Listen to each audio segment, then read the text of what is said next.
داریم قسمت بعدی رو با عنوانی حماسی شروع می کنیم. امیر علی و محمد کنسیا علیه آمریکا.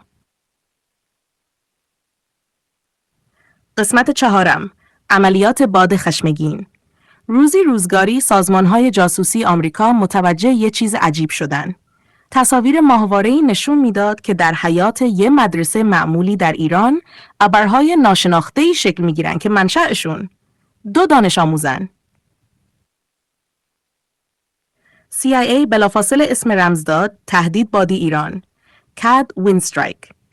چند هفته بعد یه هیئت مخفی آمریکایی وارد ایران شد تا امیر علی و محمد کنسیاه رو شناسایی و دستگیر کنه. ولی بچه‌ها زودتر باخبر شدن. آقای محبی، معلم شیمی، یه جلسه فوق محرمانه توی زیرزمین مدرسه برگزار کرد. بچه‌ها، کشور به شما نیاز داره. دشمن میخواد گاز شما رو بد زده.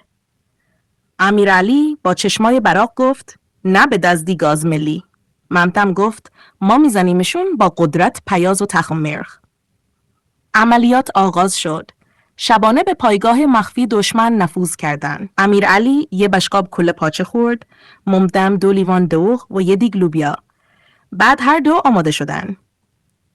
در تاریکی شب ناگهان صداهایی پیچید. فیششش فوم.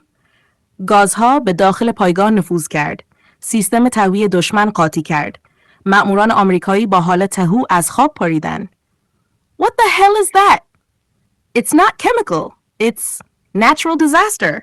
یکی از مأمورات تو گزارش نوشت با دشمنانی طرفیم که از پشت حمله میکنن. پایان مأموریت. صبح روز بعد خبرگزاری ها اعلام کردن 2 نوجوان ایرانی با قدرت باد شکم بزرگترین عملیات دفاعی سال را رقم زدند و در اخبار شب با تلاش های امیر علی و محمد کنسیا دشمن عقب نشینی کرد. انرژی بومی حتی از ته دل قدرتمنده.